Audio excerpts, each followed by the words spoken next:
the team who have welcomed us. I think all of us have had a very, very seamless sailing.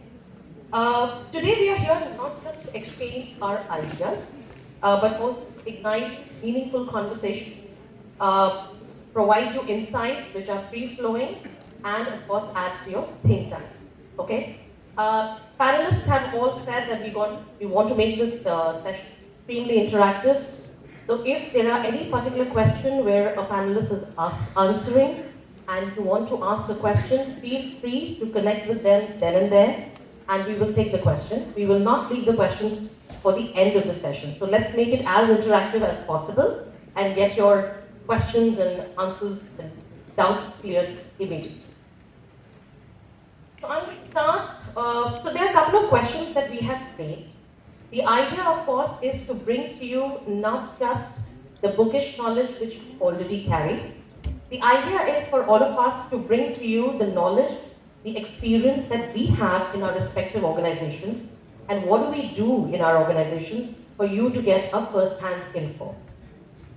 I'm going to start the first question, addressing this to Arvind. And the question is, Arvind, as AI and ML take over repetitive tasks, how do you envision talent development evolving?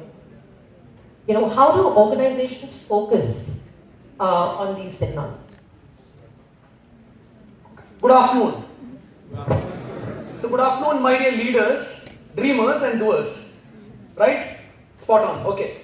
So we are going to have something called collaborative intelligence in this room. Okay. So thank you very much for the brilliant question.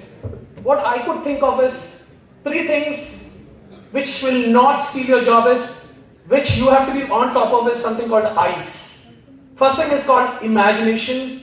Second is called curiosity. Third is called empathy.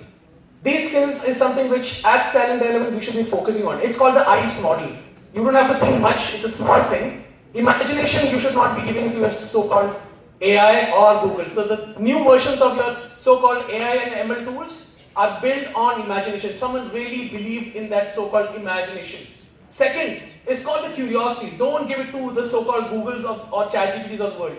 Curiosity and inquisitiveness is something which we have been born with, and we should definitely carry us with. Don't give everything and anything to your so-called ChatGPT. You need a space to think. That's called the white space thinking, where things were not there. Why and why not? And I would request all my leaders to have the inquisitiveness of asking questions. Everything should start with why and why not. Of course, as what has been taught to us, कुछ भी करो, कैसे भी करो. क्यों कर रहे हो भाई? Why, what to be done and how to be done, you all know it. And that's why you are in this room. But why we are doing is where the white thinking or the white space thinking starts. And last but not the least, don't give anything and everything to a system. You got to have empathy. And empathy is getting over. Now it's a time for compassion. Bring in compassion in what way you do. Try to see, can I definitely change someone's life or someone's career through the so-called imagination and curiosity. I think that's what the whole talent development should be looking for. Thank you. Thank you so much, Arvind. In fact, all of you in your books might have this iceberg, methodology where only the tip of the iceberg is something that you can see, and below it is absolutely, you're not able to see where exactly the problem is brewing. I think that really is helpful, because when he talks about the ICE concept, and he's spoken about the white space concept, please take that as an input, because these are really helpful in your working environment. Because it's not just about the IQ that we talk about today, we also talk about SQ, which is the social quotient. That brings me to the second question, and I'm going to address this question to Lee. With AI and automation performing routine tasks, how do you foresee traditional job roles change? How do organizations evolve? Thank you, Tanushree. Good afternoon, everyone. आवाज नहीं आ रही. Good afternoon. Yeah. So, first of all, one thing which I would like to say here. Today is a day, very important day for me. Ask me why. Today, my first boss, my mentor, once I started my corporate journey, is here with me, and she's none but other than Tanushree Nair. She's my first boss in my corporate. Thank you, Tanushree, for giving me this opportunity. I am really feeling blessed today. She's the one who's my mentor, who's my corporate guru. Yeah, so I was telling my co-panelist today, she's the one who taught me how to write an email. I don't mind saying that and sharing that. And it's a pleasure being here, of course, with you all. But sharing a panel with my boss is a blessing for me. Thank you so much. Thank you. Uh, yeah, coming to your question, so just giving a little background about the company where I'm coming from. So I come from an auto sector, and the kind of because I work with IT, telecom, consumer durable, and this auto sector. Why I'm saying this? Because here in this, do you know where the technology comes from in auto sector? We do not have this technology in India. Do you have any idea where is the technology coming from in this sector? Any? Huh? Please speak loud. Yes, yes. So the question which Tanushree has just shared, we've been working in this particular pace, and our company, what they do is we work on a lot of future what you say softwares. We work on card-based module. If you look at ADAS, we work on that. That first in India was done by our company. So our major clients are Mahindra, Tata, Volkswagen, and so why am I explaining this is because this particular thing, AI, ML, this is everyday's job. But once she said the traditional approach, right? I work with three kind of generations today, right? We have baby boomers, we have Gen X, Z, Y, millennials, and everyone. And what we have felt is, of course, this because in this sector we work with CFT, which is cross-functional teams, right? So and this cross-functional teams start from the innovation. I'm sure few of you might be there from R&D. It starts from innovation where you think through. Then it goes to, once the product has been innovated, then it goes to a testing, then it goes for quality, then it goes for production, and then we find, then this product comes out. Why? So, we have to work with these three things together.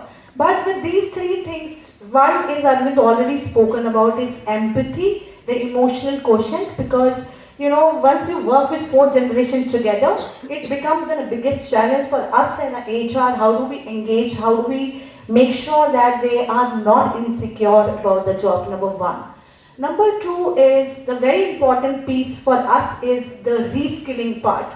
And the education, whatever tradition, we have to forget the traditional education system which is there and ask them to go for the new kind of certification, new kind of technology which is coming in. That's going to be second. If you want, I can explain. So, the AI is now complementing the human aspect. So that is something which we have been practicing in our organization. Third, I come from a manufacturing setup. So here the third thing which is wherein you need human aspect is your compliance bit. I'm sure once you get into a job, whosoever will get into a finance or HR or some quality job, they would understand what is the importance of the compliance system within the organization. Fourth is the learning piece. Once I say learning, it is not a behavioral training programs. It is the technical training programs, because we work on a software and how auto technology is changing. It is rapidly changing every 3 months. So what we have to do, like whatever system we have it today, tomorrow after 3 months that system is not there. So we have to think beyond. It's not 1 year, 3 years down the line. What is the kind of technology we have to train our people on? That is why I asked where this technology comes from. It comes from Germany. So it is very, very expensive programs for us, but we make sure that we train those people and they come back and they do train the trainer. So these are, if we talk about, of course, these looks are very small terms in terms of once we say train the trainer, it's very difficult, but it is a totally traditional approach. But this is how we work on, and I hope I answer your question, Tanisha. Tanisha, with permission, can I say something? I have to revisit my ICE model because you know what? She said very important factor, I think, which is very powerful for all my leaders here, the power of vulnerability. I made mistakes and she was the person to correct me. I want all my leaders to understand, probably your AIs cannot teach you that. Vulnerability is the power of all my leaders, kindly. So the whole equation is VICE. Vulnerability, imagination, curiosity and empathy. Thank you. Sorry. That was great. That was great. Yes, so the entire focus is primarily on the word talent. We all know that AI and ML is here to stay, make our life, but then everyone is questioning whether they're going to keep our jobs, and that is where we need to understand that the focus on this discussion, and in fact otherwise as well, has to be on the talent rather than the automation or the technology, which of course is essential and will. Now, this brings me to another question, and this is a question I'm going to ask Robin. She spoke about, we going the traditional way, and obviously the future, really think, foresight thinking. But in the future where AI and ML are prevalent, will organizational structures become fluid or decentralized? And how should companies prepare for a future where talent and collaboration are distributed across human and the machine systems? Thanks, Tanushree. Good afternoon. First of all, congratulations to the organizing team and to each one of you for having pulled off a wonderful event. I hope you have had some good interactions up until now. Really pleasure being back into our campus. I mean, having left campus way back in time, so sort of is nostalgic at some level. To the question, I'm just sort of going to step back in terms of org structure in the context of AI. I think, the first things first to my mind is, what makes an organization successful is fundamentally their full focus, which continues till today, and it will continue to the future, is the focus on valuations, on profitability, on customer centricity. And by that measure, you have to be very cognizant of the fact that when you're looking at org structure, it has to be real to the problems that they're solving for, right? I'll give you a simple example, right? Now, if you are in an organization that's fully sustainable, that is fully compliant with rules, such as, for example, I come from fintech, we are heavily regulated, right? So I'm supposed to have certain designations and certain levels by design. I'm supposed to have a CISO by design. Now, this is something that I cannot wish away for, right? Because they are their mandates for me. So what it means is that you need to, whenever you're designing an org structure, you have to do it in the context of the industry. You have to be very focused on what are the accountability factors that come into the design of the organization, right? So you just can't just, start being very creative with your organization, that's one. Second, when you're looking at org structure, specifically in the context of AI, you have to be very, very focused on how is it that efficiency is going to start producing itself in the going future, right? Now, the fact remains that this is something each one of you are going to face as you're getting into the corporate world, is that organizations are going to become leaner. Right? Now, leaner because there's going to be a heavier focus on skills, right? So the very pretext of capitalism, and I'm sure all of you have studied theory, is that you do more with less, and that is something that you will also be challenged with when you get into the workforce, because your employer is going to ask of you that fine, you probably come in with an MBA degree, but then how fungible are you to do more than what you have already been taught? So your learning agility becomes critical. So, cost structure becomes very, very vital. And then that translates into capability, right? So these are some important vectors that actually play out when you look at org structure, specifically from an AI standpoint.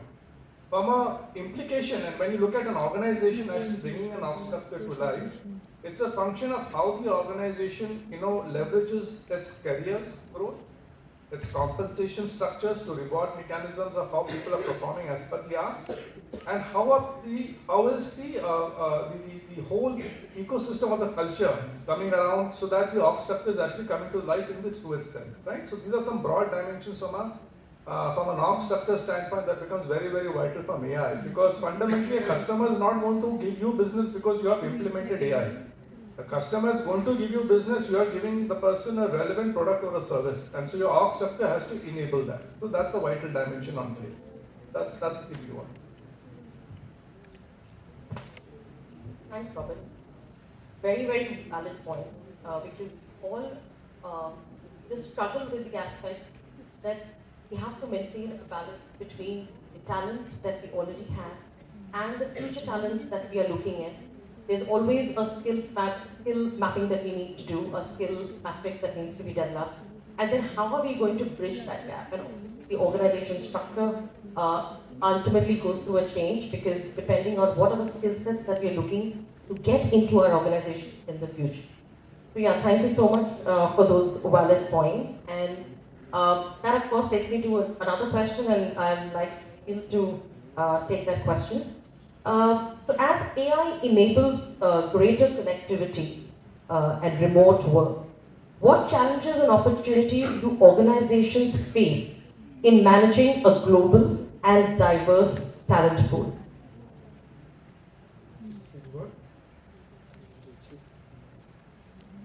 Good afternoon. See, the whole theme of the topic, I must appreciate you people. You have made it in a very logical manner, and probably Arvind started with valid point, skill. But I never consider talent related any issues or evaluate from jargon. I simply consider कि आदमी बना रहना ही is the most difficult challenge. Like I can easily see, many of you people are taking good sleep. So that is normal process. After lunch अगर session होगा तो naturally that process. AI ML cannot do anything on this. So naturally, I must understand how talent is defined. So if you see, talent is a very simple concept, mix of four things. One, skill is one part. So most of the time we are confused. Skill must be there, skill must be in terms of soft skill, hard skill.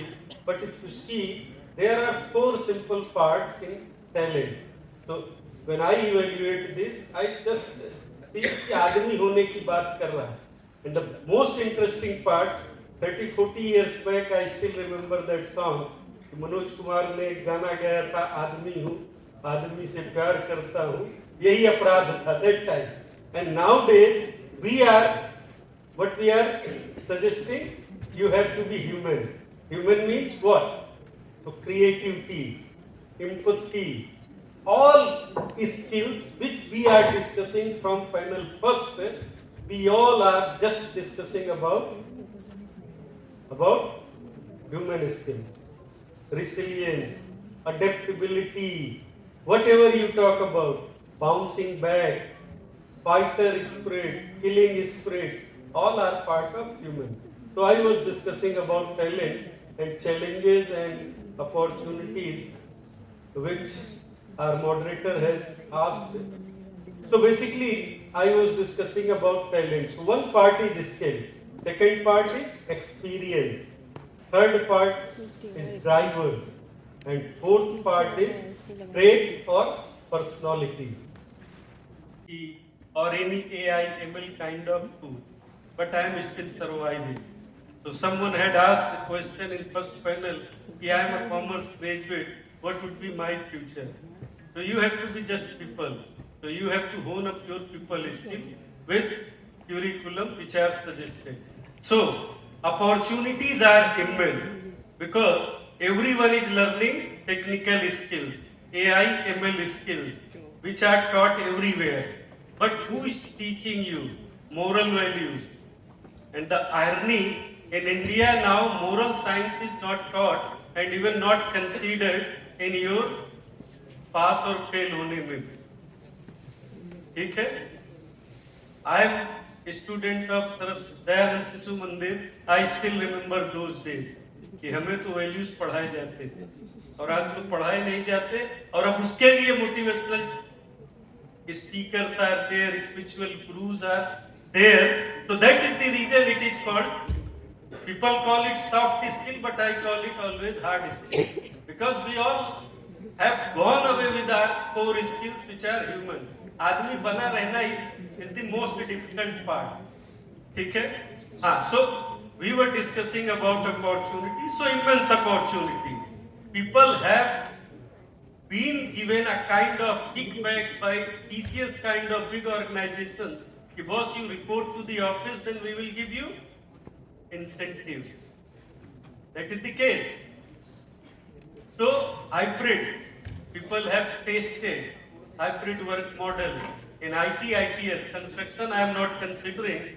And like our panelists had discussed, I must share experience from construction industry. तो construction industry में आदमी is the biggest challenge. All Indian big construction companies are struggling to attract labor, not engineers, not management graduates.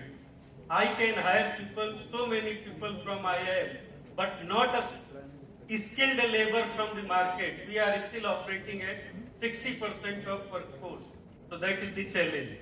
So I am excluding construction industry, but will focus my limited experience with the hands-on experience on talent management practice. So opportunities are immense, but challenges. So someone was discussing first half panel human touch. So why human touch is giving priorities? Because I am observing everyone is busy in phone. So focus, attention is getting diluted.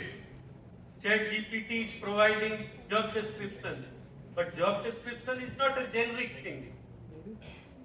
You don't understand the business real expectations, what are the do's and don'ts at this typical or particular job role, then how it is going to help you? कहते हैं ना नकल के लिए भी अकल की जरूरत होती है. So that is the beauty of these technologies. So probably I am taking much. So on. I mean, from Bollywood till the idioms, we've crossed the entire journey with you. But however, very, very valid point. And Tanushree, I have a doubt. Is this getting streamed in mobiles? Because I think everyone is MOS, mobile obsessed souls here. So, is it getting streamed also? Let me know. In that case, we can look at each other and speak. I have my doubts because everyone is so much inside the mobile phone. So, it looks like it is streamed there. So, let me know. Are you guys taking notes? I mean, I'm going to assume that you are. Alright, just concentrate on the discussion because I'm sure you will get the recording and you will be able to, understand what we've spoken moving forward. But if you're not going to be in the moment, it's not going to really help. So kindly ensure that you're focused on the discussion because such an August panel is not going to be coming to you very often. So make the most of it.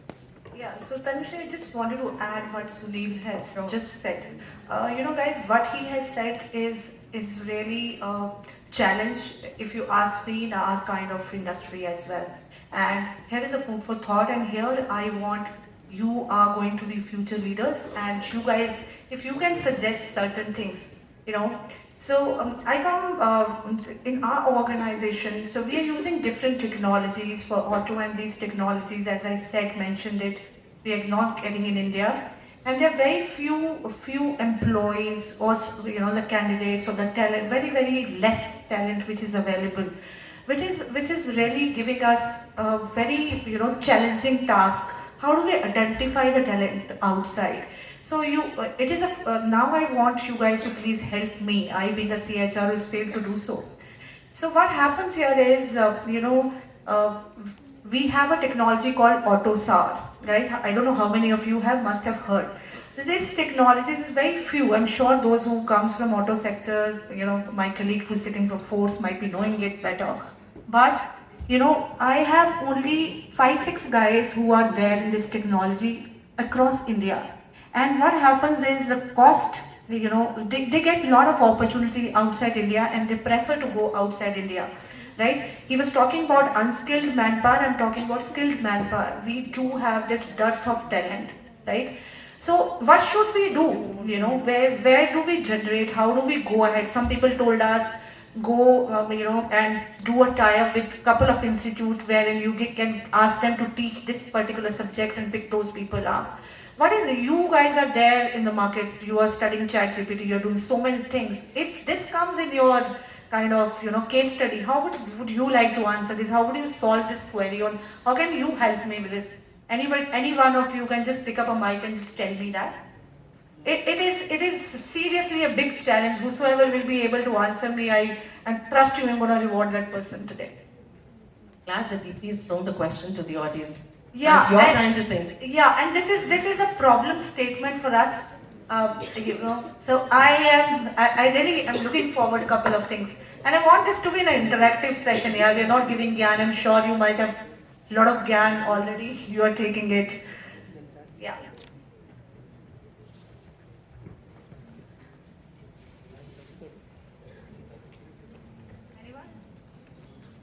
Hi everyone. Hi. So the first thought that actually comes to my head is the fact that you would already have a lot of engineers in your multiple departments. So rather than actually going up and tying up with some institute and then doing it that way, it's better that you can actually train your own talent because A, they would know your industry better, they would know your own company even better.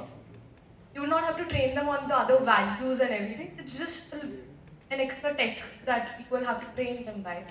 So it'll be easier. Do you really think we didn't do that? We did that. You know, this is what I told, train the trainer. Might be looking at a traditional thing, right? We got 5 people trained, paid huge money once we say huge. And we lost that talent within like 3-4 days. And today this is a problem, right? If I am training a people, there's nothing in India, we are not getting any service agreement, any bond signed, right? And technology is moving day by day. Of course, that is why we say whenever we have people in R&D, ultimately you can ask them whenever they file a patent or something like that, right? So you can ask them to keep the stuff which they are using, their machines or whatever, but whatever is there in the brain, we can't do anything. We can't force them to stay back. So this is one of the challenge. So, you know, retaining that talent, once you get 1 or 2 years of experience, the guy is getting in my organization, just giving you this thing. It is like between 15 to 20 lakhs, and the kind of job which they've got in outside India, it is like 2.5 crore with 3 years of experience. And I'm not talking shit, you just go and check, and I have my 4 guys have lost them. And the problem is they're working on live projects. We as an organization, we have a USP, we deliver our projects within 2 years, 2.5 years. And rest of the companies, for making one car based system, they take 5 years. And that is our USP, we want to maintain it. But how do we retain that talent? Where do we develop that skill is a big challenge for us. Train the trainer thingy has happened. We tried everything. I want some innovating ideas from you being an IAMS guys here. Help me out. Well, like before passing, maybe that's just another thought that came to my head. Most But possibly what happens in a lot of organizations that in most of these skill training specific tasks, we pick up these very high performing or very special set of talent. So rather than, because right now also we were talking a lot about values and what humans bring with themselves. So rather than specifically targeting people who are maybe performing really well in certain categories, another thought is that we can actually work with people who are possibly not either performing in those specific sectors or like on those very inherent rating scales are not the best, but people who you are much stronger in terms of value or much stronger in terms of brand loyalty or something, and the ones that end up staying with you. Thanks. Thank you so much. So this particular thing, thank you for sharing it. This particular thing I've just implemented, and this idea I had got it from I'm Shillong.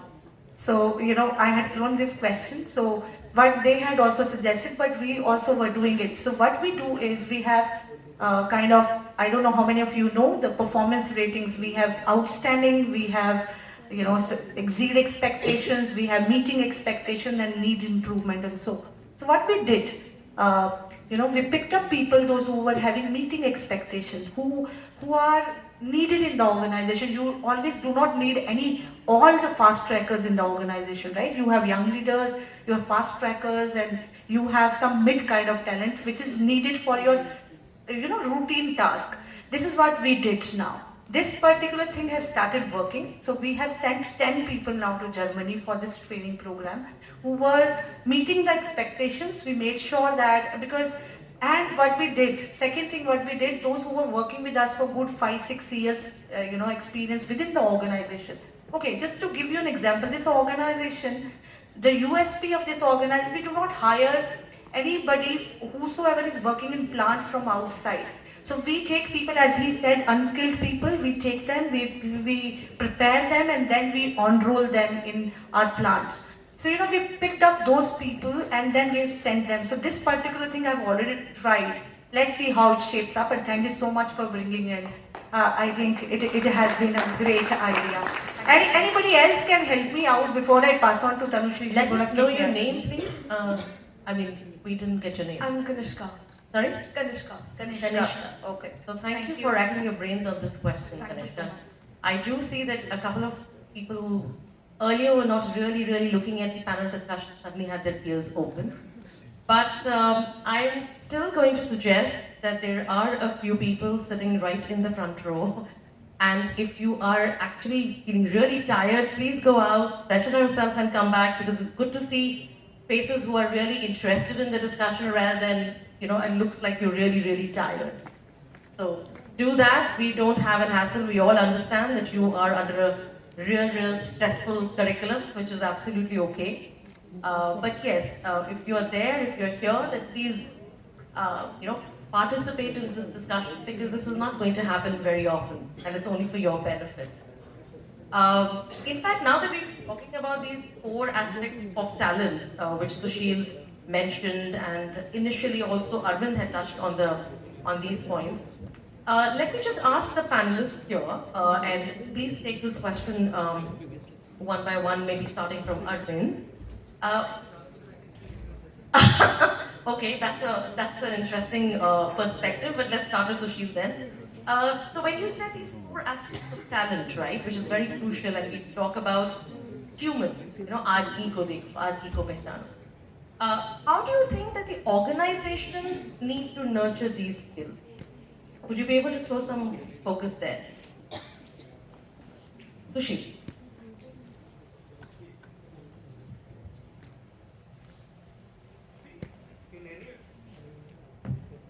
In any of the organization, I have learned there are only two things. One, paisa, and second, people. So whatever you do, whatever you want to do, achieve, anything, that is done through the people only. So there is no liberty, or you can do away with, you are not going to put focus on the people. But unfortunately, what is happening, owners, because a lot of changes are happening in the business world, cost pressures are there, like technologies are changing every day, talent, like she was suggesting, people are leaving companies for even meager amount, 5,000, 10,000, 8,000, and then they will talk about aspirations. I always tell कि भारत में ही that why that was written, हम लोगों को समझ सको तो समझो, दिलवर जाने, उसमें सारी अच्छाइयाँ हैं. Whatever we do with so we Indians are beautiful. So I always appreciate with all plus minus, and typically we are the real creation by the God. So what she was suggesting, from day one, we must be clear, people are the only differentiator. When I say people, so not from XYZ things, right people. Someone was telling good people, I would say right people. Because for me, right people can be a plumber. For me, right people or right talent can be a machinery workman. For me, right people cannot be social prepared. He can be easily replaced. He can be easily replaced. So, right talent, so from day one you must be clear what is right for you. And then from owner or top leadership side, you have to start giving attention, priority to nurturing those talent. In terms of, पहला तो basic यही होता है to understand your people. Whenever I visit project site, I always tell to the project manager, भाई आदमी को at least आदमी तो समझ लो. I am not telling you कि you give him a respect like owner of the company or HR head, but treat him like human. So, inculcating the importance of and the challenge while retaining those people, if it starts getting part of your culture, then only this is going to be created in the organization. And HR policies or maybe HR system, I never consider that you have to be retained with the organization. I never tell. मेरे पास कोई increment के लिए कभी नहीं आता. I never tell them, boss, don't come for increment. You come for something in terms of value addition. I have learned if you are adding value, then you are going to be paid. Otherwise, you are going to be replaced by either technology or either by someone else at the lesser salary. So from day one, I make things are very clear. Like military, they are clear. कि हमारी company में I never tell, madam, never tell कि here I am going to offer you bed of roses.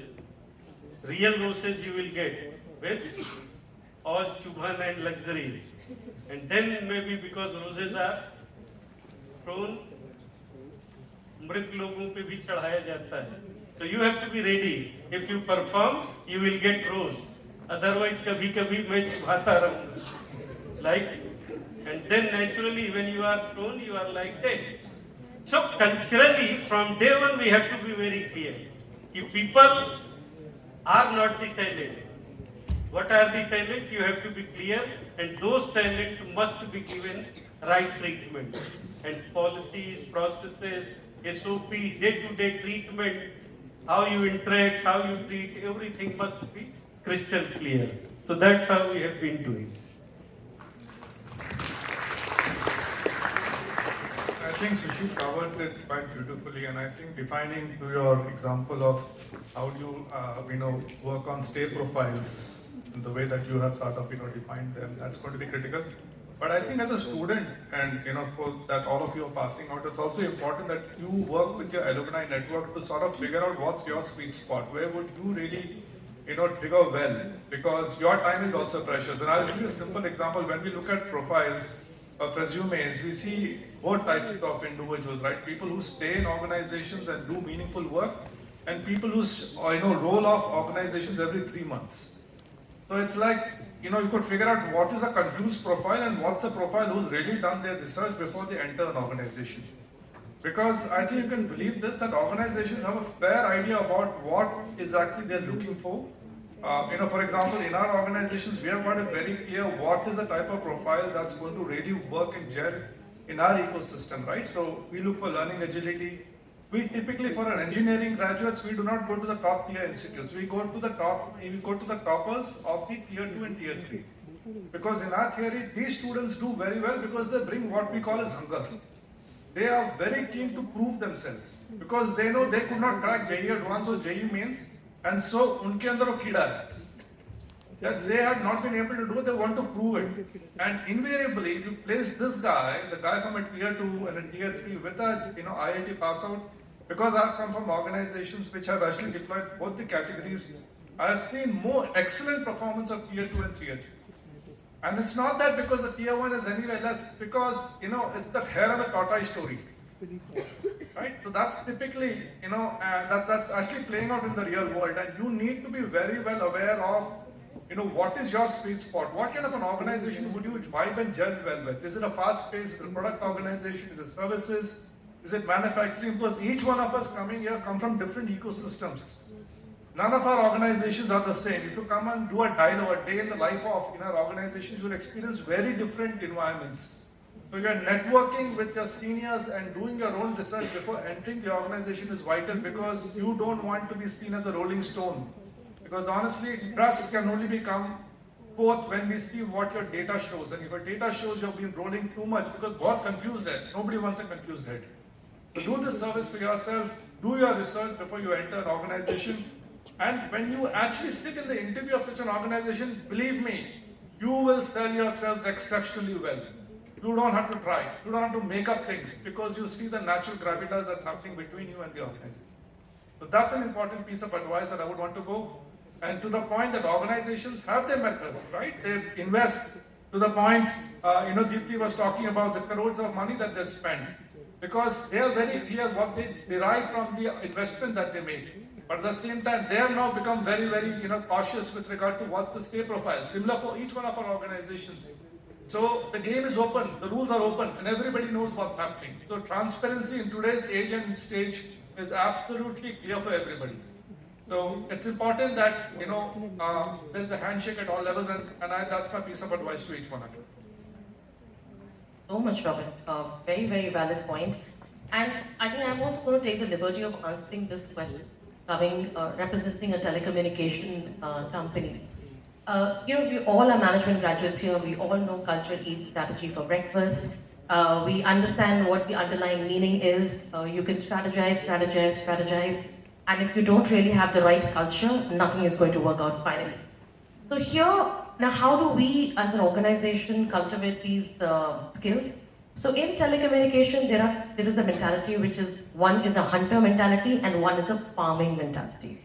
Now, which is the both mentalities are equally important because you got to hunt for new clients and you also need to farm and sustain your existing client. Now, the kind of culture that you want to build in an organization where you want to actually farm your employees, you want to give them the benefits, you want to sustain them. There's a lot goes on in making a culture, right? What is a culture? It is just how you do things, right? It isn't, and it's nothing, it's no rocket science. But when these aspects are taken care in an organization, you do build those four aspects of talent that Sushil was talking about. There is a positivity, where there is a stickiness concept that comes into in the mind play, and you stay in an organization longer than what you initially would have thought that you're joining the organization for. So lots of aspects with reference to employees' perspective, lots of aspects on how you invest in their growth, whether they are seeing a value in being upskilled, because we all understand that things are changing by the second, or maybe I would say millisecond, in most of our organizations, in the technology that we use, even in the approach that we use with reference to gaining new customers, or even sustaining the ones that we have.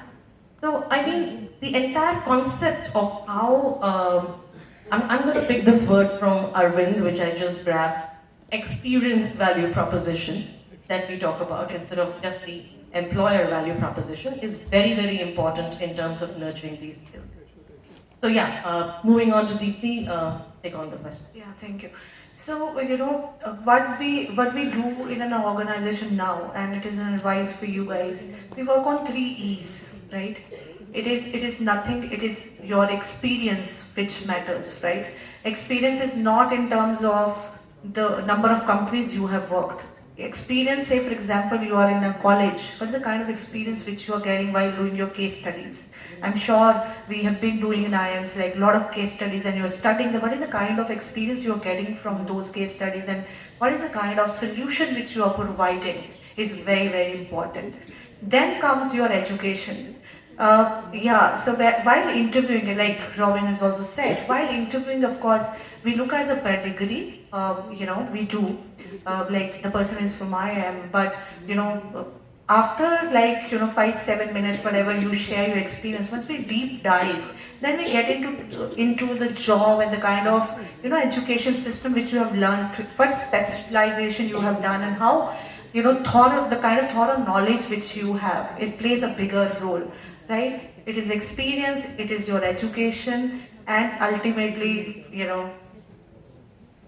it is like, the kind of, exposure which you bring it on the table. Once we say exposure, the kind of, different kind of, for you guys, the kind of case studies which you have done, what is the kind of experience you got, what is the kind of, education system you had and which you have applied, and what is the kind of exposure which you have got, which will help you to get into a future job, or which will help you to become a future leader.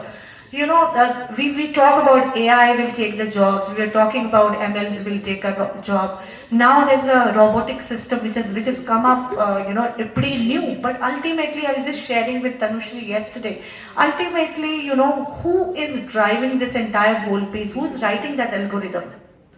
It is us, right? There is not a dearth of job, guys, let me be very honest, but you have to make sure that don't get into 10 different skills. Get into 2 skills, make sure that you get your expertise. So I'll just take a moment. So what we do, in the organization, and which has really helped us, which will help you guys also, there's a tool called Strength Finder. How many of you have heard of Strength Finder? None of you? Okay. So great. So it is nothing but I think you should go for it. It is a psychometric tool which help you to find your strengths. So what happened on the rate of 1 to 10, you find out what are your top strengths and what are your areas of improvement.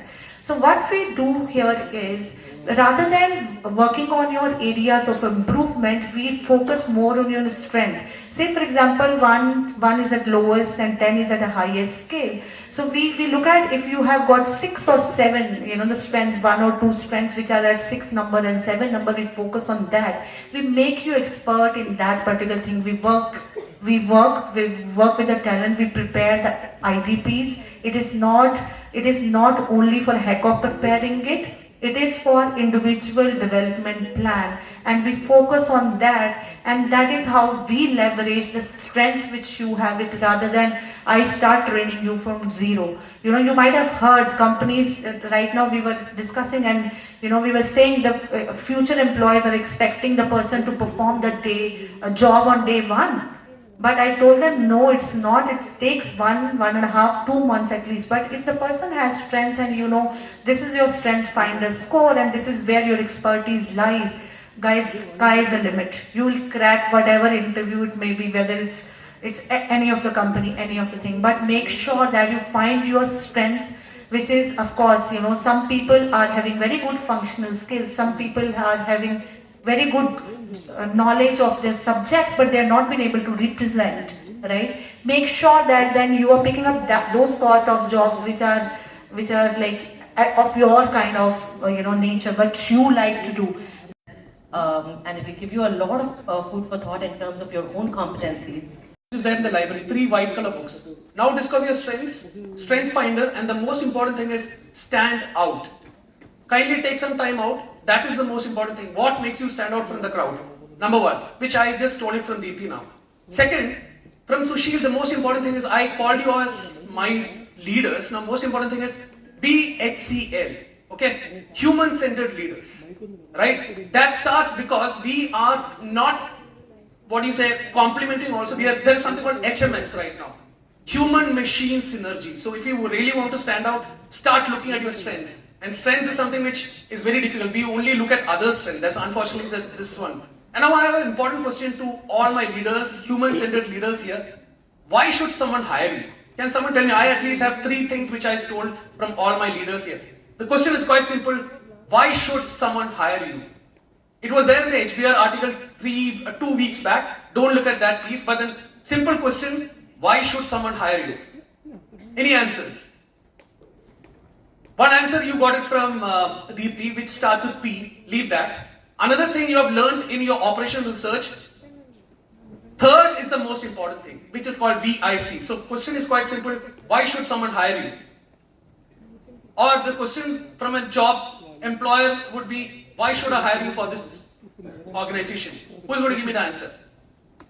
Looks like I have not asked you an unwanted question, correct? Yeah. Why should we hire you? Who's got the answer? Yeah, because you're beautiful. Okay. No, sometimes that's the answer I normally get. I'm beautiful than the person who left. I am more intelligent than the person who left. What's the answer? Super. This doesn't work. Oh yeah, it works.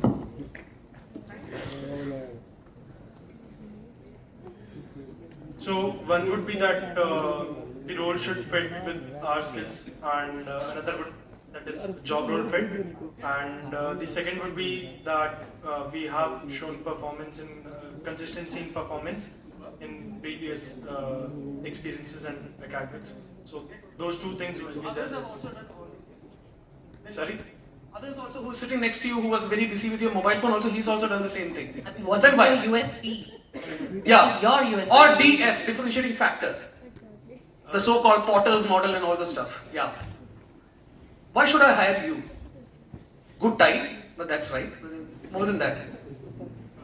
I think these 2 are the only things that even from the employer side, what you will be looking will be the same thing, that there should be consistency in performance and there should be job role fit. So Super. and cultural fit. Of course, yes. So these 3 things are the only things that. Super. Can you just come? Can you just come this side? Can you just come forward? Sorry. Can you just come forward? I will not take your time, but this is something which you need. Any other answers? Hey, hi, thank you. You also should I come think in. it'd be nice if you could just tell your name and then Thank you. answer. It'll be good to know your name. Hello. Yeah, hi.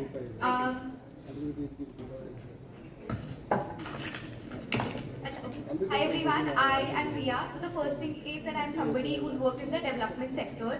So I'm well aware of how things work on ground. Other than that, I'm somebody who's very good at working with people. Second is that I'm somebody who cares a lot. So there are a lot of social issues that I advocate about very publicly on a lot of platforms. And third is I am somebody who's very good at connecting with people. This is something that I also demonstrated in my previous role where I had shown a great conversion rate in everything that I had done. Yeah, so these are the three things. Thank you. Fantastic. Networking, caring, and loving. Very good. But I don't want loving people in my organization. But still, I'll give you chocolates. I'm a caring person, so I'll give you chocolates. Any other answers? Good. Thank you very much. Yes, ma'am. I don't know, Mike would. Yeah. Thanks a lot. But I'll repeat the question. Why should I hire you? I think all my leaders here have given you the answer. If you were a good listener, you would have got the answer. Why should I hire you? And the most important thing is, are you getting hired for your so-called marks or the so-called your pedigree and everything? It's very important. But why should I hire you? What do you bring to the table? Sorry, I'm supposed to be sitting here. Probably I'll get a warning message from Tanushree also. So I'll stand. Yeah. Why should I hire you? Hello. Yes, it's working. Good afternoon, sir. My Good name afternoon. is Anand. And on behalf of everyone here, I would like to say you can hire us because first of our skills we provide to the organization. Okay. Maybe based on resume, maybe based on the interview we give, our background knowledge on that particular job role which we provide, our information about the organization that we will be going in, to the industry fit will be a very big, and how are we catering to the overall culture of the organization, so that because one way or the other you also want those employees who are well fit in your organization. That is one big thing. And then when you are taking the interview, you also know in the whole panel, one person is a differentiating factor because of the way he or she presents themselves in front of you or in front of anyone in the organization. The presentation skills also. Super. Thank you. So, big round of applause to all my leaders, human-centered leaders in the room. Thank you once again. But the most important thing is, I don't know how many of you have seen yourself as a product or as a brand. How many of you believe that you are a brand? Super, simply super. So we hire only brands, right? And what does a brand do? And I don't know how many of you have heard of something called jobs to be done. I have a humble request.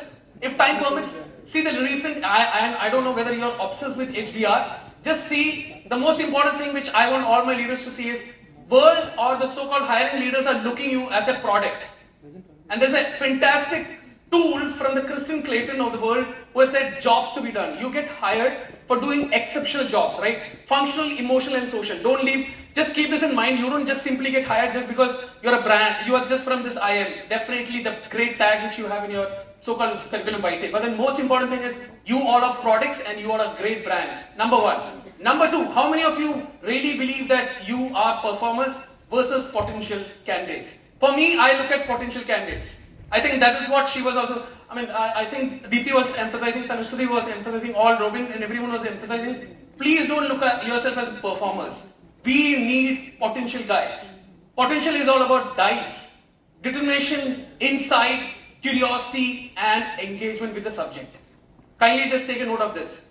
You got to have a determination to succeed. That's what you have learned in your so-called OB called need for achievement, affiliation, and all that stuff. In insight, we don't want you to be in a rank holder. You come and give us gyan. How can you convert insights? How can you just convert your knowledge into action? C is your curiosity. Ask questions.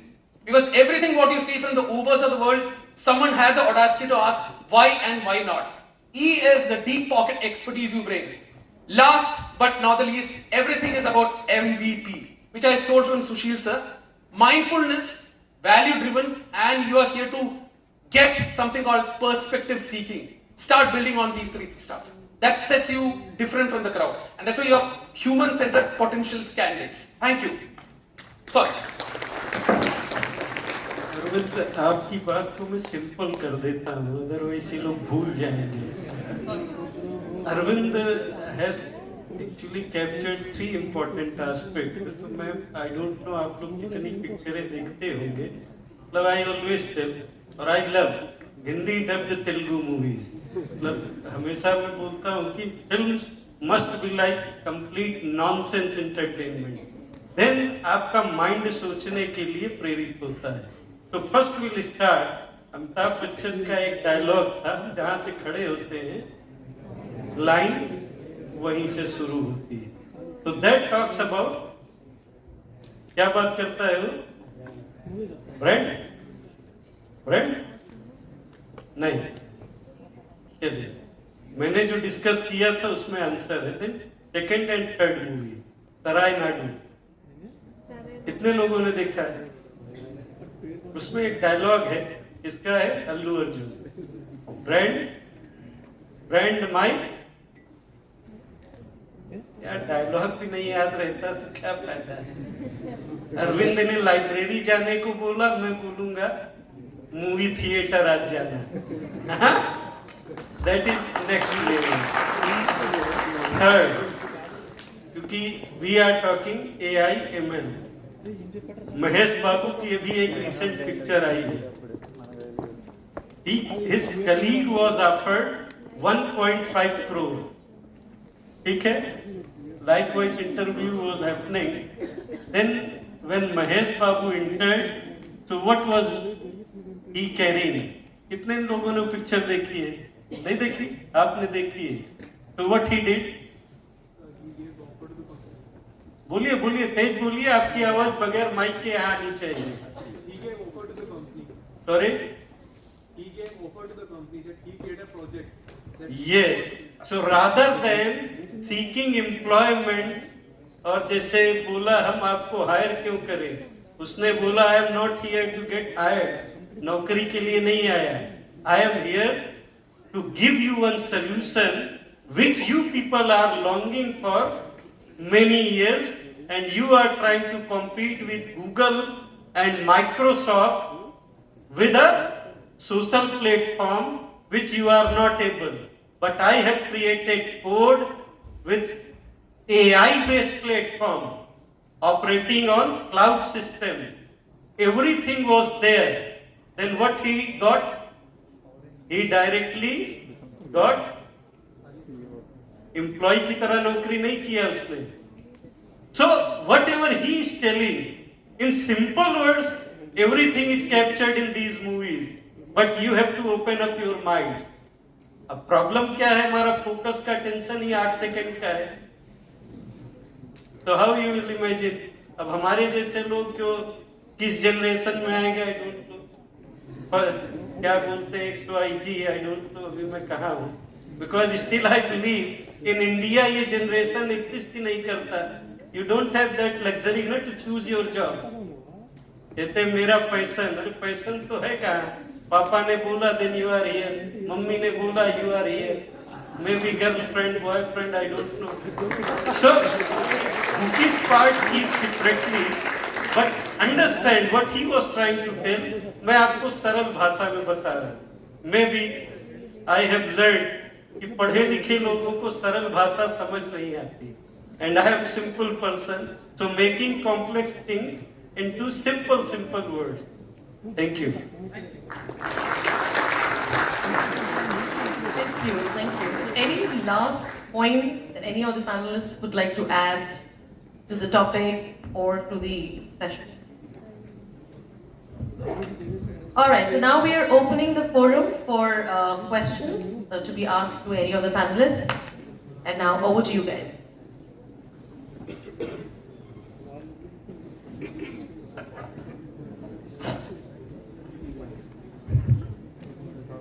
So, question.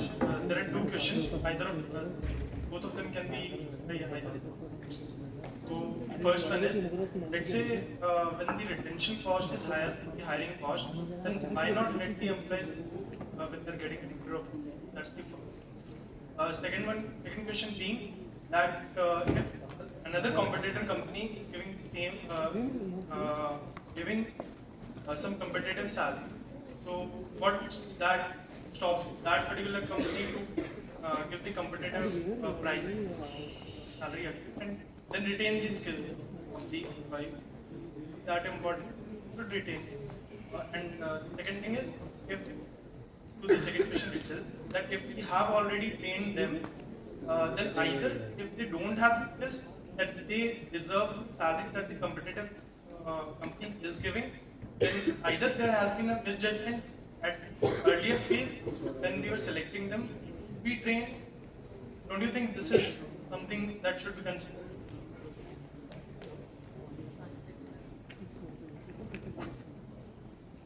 Want me to take that? I think you talked about the price point of a talent vis-a-vis the cost of how the organization bear it. That's what you're talking. And then the decision surrounding it, whether you should retain the talent or whether you let the person go. Decisions around. I think the fundamental few things to factor in. Maybe in the larger scheme of things, from the limited point of I as an individual, I may not have the larger wisdom of what is really happening. I could, for example, be holding an IP with that individual. So my loss could be way more than what the competitor is offering. So that's one you need to factor in. Second, you are right. When you are, for example, in the scheme of things of managing people, talent cost is one of the agenda that you'll have to look after. And it is a given that there is a shelf life to talent. Okay, and that organizations also, nobody today expects anybody to retire with the organization. So you basically do your break-even analysis for talent also. At what point in time if the person leaves, it's okay with me. That is something that has to come into the context of your organization, right? So if you have, because see, though you may offer a 1 crore salary, but if you prorate it for the duration that the person has actually stayed with you for 18 months, you're not spending 2 crores or 1 crore. You get what I'm saying? It's again a function of how you mathematically work that out. That's the intelligence of the organization. So all this happens on the background. And again, IP becomes important because a lot of us, if we are from product, we would be very sensitive of how much of our internal domain knowledge goes up. Institutional knowledge is very, very precious, right? Each one of us come from very, very marquee names, right? So we have to be very, very careful. And of course, there will be initiatives undertaken by organizations to retain and bring more talent. And hedging is also part of the whole concept. I hope that gives you a sense. Yeah, so I think he has answered the question, but once we say one is when you said the competitors are paying the same salary. So whenever we hire a person, we hire for special kind of skills. But after 3 months, 6 months, if the skill is changing and the person is not, then you have to, if you might have heard, reskilling, upskilling, right? Relearn or unlearn. So if organization is spending that much money on that particular talent and it's there, at the end of the day, productivity also matters, right? It is cost for us. So it is while hiring a people, CTC cost, the cost to the company is not there, but the hiring cost, the person who is hiring, as he is rightly mentioned. So the exact combination of that particular thing has to be, you have to keep in mind. And last but not the least, like every person is indispensable right now. We can't hold off any of the talent. But at the same time, if I have to recruit you guys, I do not hire you guys with the intent like you will be leaving. And every organization is different. Today, if I work with the same kind of auto sector, I have seen people are paying, like, say for example 50 lakhs and I might pay at 10 lakhs, but there is a USP, there is a culture in the organization. Now people are not only working for money, the kind of opportunities which is being given, the kind of the culture which we bring it on the table, the kind of work-life, once we say work-life balance, is nothing like you have to come and go, whatever. No, it is a kind of work you are enjoying, you want to do. Wherein I said education, experience and exposure, the kind of exposure you are getting in. So if people, those who've joined in our organization, so 1.5 years before, if I have to tell you exact scenario, you can check. Once I joined this organization, the attrition was 22%. 22%. And today we are sitting at 5% of attrition. Just 5% of attrition, and it's unbelievable. So what we did not do anything. It was just we gave the opportunity to the right talent. We opened that internal job postings wherein you have skills. We made sure that, say for example, you are having an education of embedded C and you are doing a project of somewhere MCAD or CCAD. We realign the skills where your skills are needed. And you know, the guys, those who've joined from campus, they said the USP is you know, whosoever were our peers and colleagues, they're getting much salary. We do not want to go because we know after 2-3 years, if I work here, what is going to be my value outside? It depends on the individual. If you look at the example of GE, how many of you are knowing? They're so good at their process, but their salaries are very average salary. But once you spend 3 years in GE, or any of the organizers, I worked with HCL, she was there. The ones we spent 3 years, they were not a good paymaster at all, nor they are today, but the kind of processes, the kind of SOPs, the compliances, the technology, the kind of ethics you get in their first job, that matters, and that has paid off after 3 years. Right? So, you know, it depends on the individual which lens you look at. Every time it's not CTC today. I know money is important, but we are not, at the same time, we are making sure that we are incentivize a lot of people. That makes a difference. You do more, get more. That is there. Right? Otherwise, sky is the limit. Everybody would expect. Nobody is satisfied with salary, guys. Right? If I get, 20 lakhs, I'll say, no, he's getting 21 lakhs, 23 lakhs. But at the same time, how many of you want that skill to be enhanced, which can be encashed later on? That matters. That is what my point to you. Hope I answered your question. Yeah. Absolutely. I think, can I get the name? Sagar. I think the question that you've asked, the question everybody has in their mind today. All right? And I think you've taken the liberty of asking it, so thank you so much. And rightfully, Robin and Preeti have put the point perspective. See, we all know that not one glove fits all. Every organization is different. I need not be the bestest paymaster and I need not be the lowest. It depends on where I want to be in the market. And I will get the skills for sure. Now, no, like she said, no one's indispensable. None of us are performing, we are going to be shown the door. Because it's not a non-for-profit organization that we are working. At the end of the day, profit matters to the organization and we all contribute to it.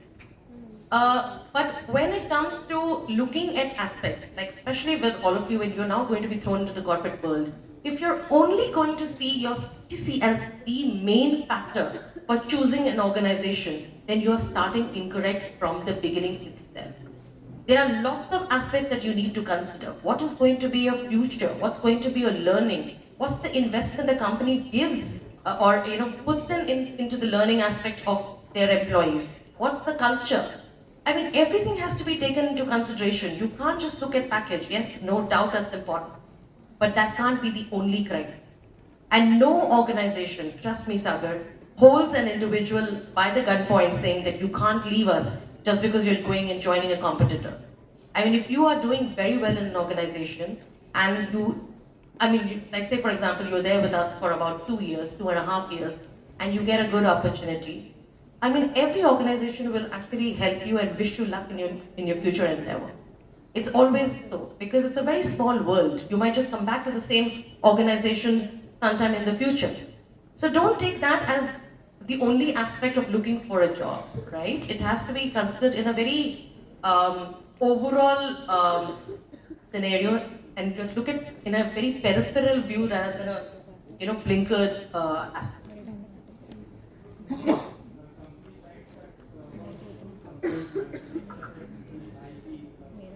Yeah, because there's a lot of investment we do in the individual, right?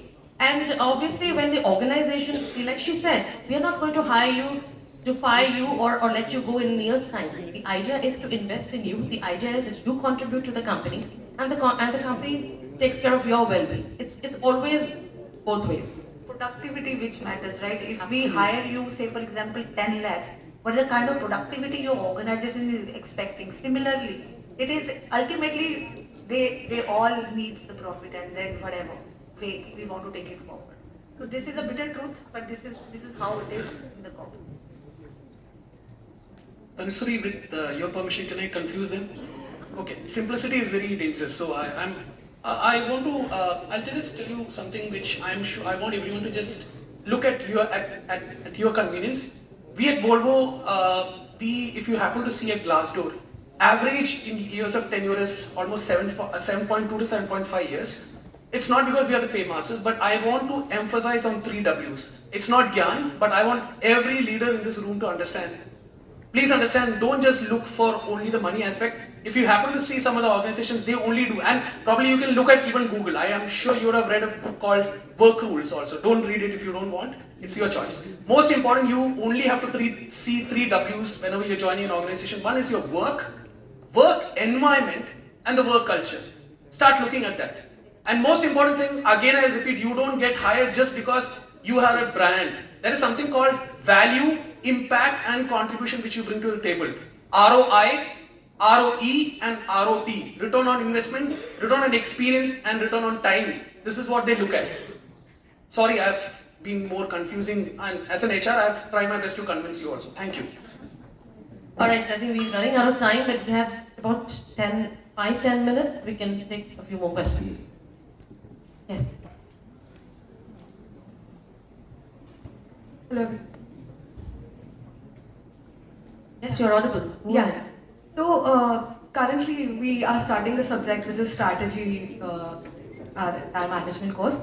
So we're currently studying about the processes wherein a lot of mergers and acquisitions fail because the acquiring company actually overestimates the potential that they can get out of the acquired company. So similarly, taking the whole potential thought into a similar context, like if I am an HR manager, how do I end up mapping the person right in front of me? How do I map? How do I see what exactly do I get out of them and not actually overestimate whatever they have to offer, because it's very different from you can accelerate a lot of things, but then at the end of the day it's all about the deliverables. So Who are you directing this question to? anyone from the bank. Okay.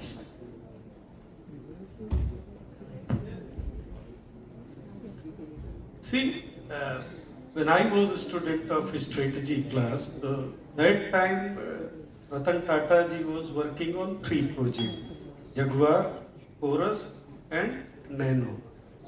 Okay?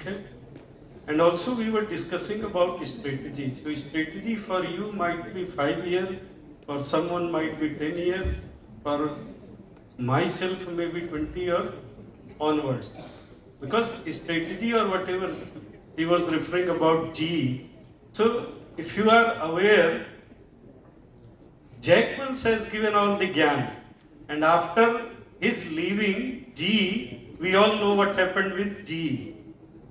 So if you are aware, then fine, otherwise you need to read on how G performed after Jack Welch. So I am not getting into what went wrong or right. So strategy, and even probably when you people had wound up or came up with this thought process, and like Arvind had started, even first panel we discussed, the best part, you need not to be sure on everything. That is the best strategy. If you are calculating or working on with this thought process, कि मैं ये जो करने जा रही हूँ 100% accurate result is going to come up, then you are not living in VUCA world. So uncertainty is the only reality. So you have to be prepared for pass or fail. So that should not be the objective. Long back Lord Krishna says, na, karmanyeva adhikaraste ma phalesu kadachana. So focus on your karmas. And in HR bhasha mein bolte to geo in present. What you can do, you imagine, calculate all the variables which are in your control. Nokia के CEO ने अभी last में what he said, हमने कुछ भी गलत नहीं किया था. He wept, cried like anything. We were growing like anything, but something happened which was not in his control. So, आप strategy में why you are assuming कि you are getting all the data every time? That is the reason AI and ML has started playing importance in the business decision making. So, ample of data, projection, trends, pattern, forecastings are there. But you have to play with data, and being manager, what you have to learn. You people are not asking that question. कि इन सब पे भी हमें क्या सीखना है? You have to learn the practice of decision making. How to make decisions, because you are not expected to develop code. that is being developed by someone else. So you are not supposed to be threatened or feared by AI ML. So that is the reason beyond talent. We are talking about those skills, decision making. Tool आपको देगा, input देगा, variable देगा, risk देगा. Then being leader, you have to visualize. Like Ratan Tata ji said, कि मैं decision लेता हूँ, right है और wrong, but I make wrong decision right. बीच में ऐसा समय भी आया था ना, Jaguar, Tata Motor was on the verge of complete bankruptcy. That was the case. Everyone started raising question. और अभी टाटा के वो डिसीजन को everyone is appreciating. तो सब चीज सही गलत नहीं होता. So we don't be strategist in that typical manner. ठीक है? Strategy just talks about you have to be aware दुनिया में हो क्या रहा है. आपके बिजनेस को what things can impact. Coke ने कभी नहीं सोचा भारत में छाछ से और लस्सी से या नींबू पानी से उसको चैलेंज मिलने जा रहा है. And that is the reason still it is not able to penetrate like दुनिया में किया है. ठीक है ना? शर्ट को धोती से भी खतरा हो सकता है. So strategy is not a simple thing कि आपने सोचा zigzag manner में भी होता है. But being manager, you have to learn the practice of making inferences, decisions, and last and very important, whenever you play with data, and data is related with humans, please take care. आदमी emotion है, आदमी data नहीं है. So you have to be very clear how you are going to use data with humans. Okay? Probably different view may answer the. Thanks. I think very relevant point, Sushil, and I have actually been observing this. Of course, very relevant points is the function of your quality of your due diligence, and mergers and acquisitions have, their own percentages of fail rates. But I think if you just observe what the big tech companies are doing today, they are not absorbing companies, they are absorbing talent of the acquiring company. So, they're staying clear of taking in logos, because with logos you come in with a lot of legacy issues, leadership, culture, and so on and so forth. So the safest way to answer your question is to just take in the talent, because you already are running a mechanism, right? You don't want to be bringing in and getting cultural clashes to get to be managed, right? So that's one way that the big techs have solved it. If that helps you answer.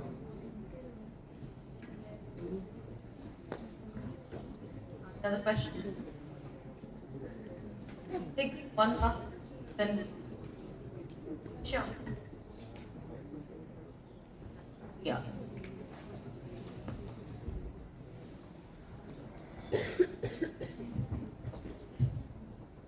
Hello, hi everyone. So I had one major question, I think, directed towards all of you. In this panel, we've spoken a lot about how culture plays a very important role in, just retaining people, ensuring that they have a good experience at your organization. So as people who will be joining organizations soon, how do we assess the culture of the organization that, let's say, we will be interviewing for, or the organizations that we are eyeing, to see if we are a good fit for it or not? Any tips that you could give us on that? Thank you.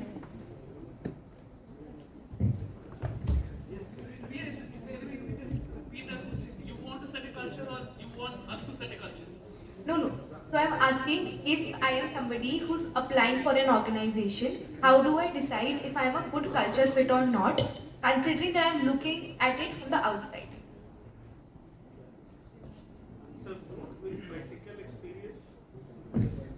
With practical experience, will give you answer. I was interviewed for head HR operations role for Future Retail, long back. I was given a call by a consultant. You are supposed to meet with director HR of that company. I traveled from Lower Parel to Jogeshwari in Mumbai. It took 1 hour 30 minutes. In between, no one from HR team checked where Mr. Tripathi is, whether he has reached or not. And when I reached in the office, I was sitting, I was not even offered a glass of water. no one even from HR, maybe for 15-20 minutes, interacted with me कि sir आने में देर तो नहीं हुई, कुछ भी नहीं हुआ. Someone talked about employee experience. And then after 20 minutes, when I saw beautiful values printed, posted here and there, the customers are the top priorities, employees are the asset. Then when he asked, what is your observation? I बोला साहब, sorry to say, शायद मैं आपके लिए ठीक नहीं हूँ. Because I was having that time good opportunity. मैं ये नहीं बोल रहा हूँ आप भी ऐसे करना. He was telling why he must be hired. तो महेश बाबू भी आप नहीं हैं. But I sensed कि probably इस कंपनी में there is no respect for the, when HR operation head is going, who is a prospective candidate having all the degree experience and might be he is going to be our HR head operations.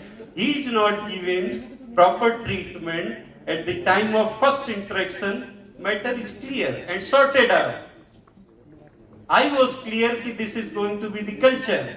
But अगर फिर भी मैं join करने जाता तो then there are two options. Probability. Current company से मैं निराश हूँ, frustrated हूँ. Then I will reconcile myself कि boss tough में ही आप you learn many things because that is the power of human nature कि हर बुराई को भी वो justify कर सकता है. So we know what is reality, but many a time we justify with our simple excuses कि future is a big name, might be HR executive ठीक नहीं होगी, or might be XYZ. Receptionist could have checked with me, sir ठंडा लेंगे या गरम? पूछ सकती थी, उसने भी नहीं पूछा. So it means कि culture of your company from top to bottom, it is rotten, सड़ा हुआ है. Then, so even आप यहाँ भी अभी you people had invited us with all good things. एक दो ऑब्जर्वेशन है बाद में शेयर करूंगा.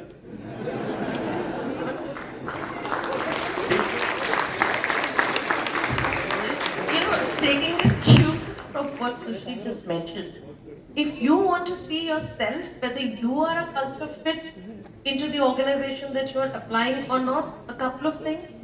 A, of course, your experience. Second, the organizational values.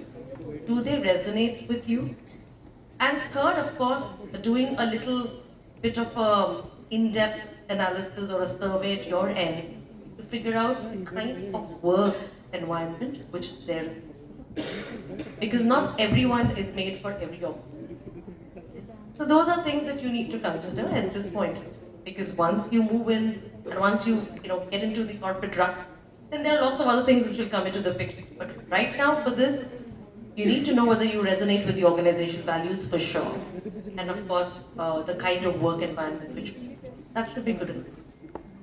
Yeah, I just wanted to add one thing. Never go by the kind of experience which is written in Glassdoor, Indeed, So what happens here is we have seen that if we have say for example 3 months of notice period because we spend a lot of money on the talent and we also expect the knowledge should be transferred.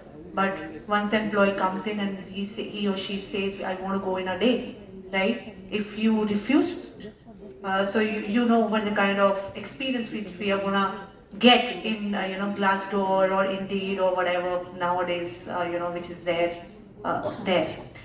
Second thing which Tanushri has rightly said, do check about the organization. But when we say culture has been made by us, but the kind of opportunity and the kind of vision and mission they have it for your particular skill, particular function. Say for example, I joined this organization from Schneider to this organization. There was a huge cultural difference. It was nowhere. Why did I had 1 or 2 more opportunity? Why did I pick up this organization by myself? It was for 2 things. I wanted to see whatever I have learned, I wanted to implement, I want to execute, whether I will be able to do or not. Another thing which I've seen, what is the vision and mission which they have it for HR as a function. It was very, very important thing for us. Of course, money and everything, every individual is different. I did not see that, but I had another offer which has very lucrative money, but I personally felt no. This particular organization want to transform, want to have a vision and mission, and they're gonna give me that liberty and opportunity to do more and more, and then they test. So these are the few things might look very theoretical, but once you look at practically, these are the things which matters a lot while getting into any kind of job. Don't only look for money, but look for the. I'm not convincing anyone, guys. I'm just sharing my experience on the table. Yeah, thanks. Did I answer the question? Yeah, thanks. Priya, I'll also add my 2 cents. One important thing is, have you heard about voice of customer? I'm not here to confuse you with more jargons here, but then this is something when, if someone is getting married, what do? BG, right? I'm sure everyone knows about BG, right? Background check. Background check, you don't go to Glassdoor, right? If you have to find out someone is getting married, you don't go to there. What you got to do is, either your seniors would be there, and this is where you cannot use AI. Personally, you should put your effort in understanding what exactly is happening there. Because at the end, you're going to spend at least 2 years or 3 years you're going to be spending in that organizations. Please try to reach out. Lot of people, believe me or not, LinkedIn is not a place that if you ask me, I'll say no, all those things. There are people, I can vouch among you leaders who are sitting in this room from other institutes. They have called me personally saying that, sir, can I have 2 minutes of here because I have got this offer. This is my previous team. They have said, I've got an offer from your organization. I would like to know the culture of this organization. Not the salary alone I'm looking for. Can you just tell me what kind of work I'll be? Is it something like monotonous kind of thing? And believe me, the Generation Z with whom I'm speaking here, you're quite vocal. God are those in when we didn't have the audacity to ask these kind of questions. But be brutal enough to ask these set of questions because you want to spend your life there. Correct? More than spending your time with your husband and wife, you will be spending with your manager. So ask, then have the experience, check, and then only join. Because sometimes the AI cannot help you here. Sorry, I'm not against AI, but you got to ask, understand, and then try to do the fitment part. That your values are in sync with what has been said. That you have to do it. No one can help you out. Neither the glass doors. Sorry, I'm not against glass door also. Thank you. Thank you so much. I think we'll call it a wrap. Thank you so much for listening to us. And we really, really hope that we've added to your think tank. And there's some food for thought that you carry back. Thank you so much, panelists. I know due to time crunch, we need to wrap it a bit early. But I want to express my heartfelt appreciation for the enriching panel discussion we just experienced. The insight shares today will be undoubtedly serve as a guiding principles for addressing the challenges for tomorrow. So now I would like to call upon Tanu Gupta, the Senior Coordinator of Manthan, to facilitate the panelists. So Ms. Deepthi Mehta.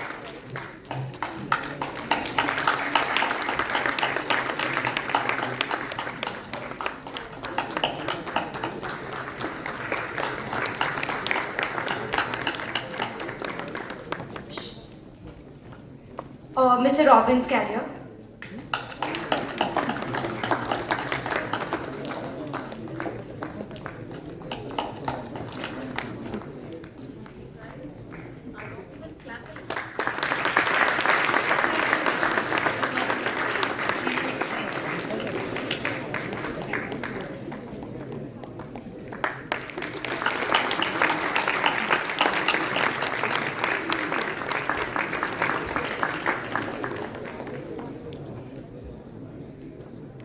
Amrit for Ms. Tanushri Nair.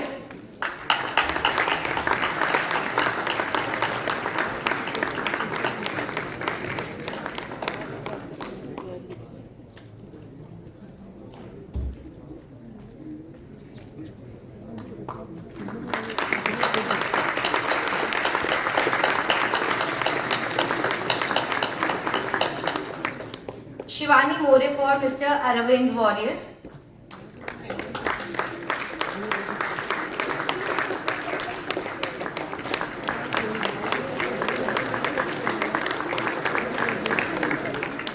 And Adya for Mr. Sushil Kumar Tripathi.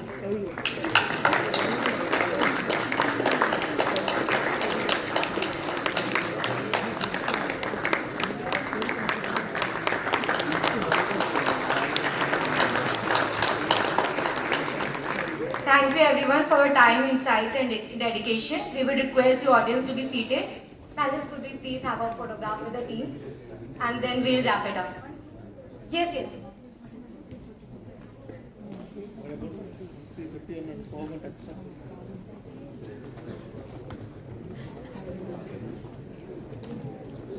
She need to learn.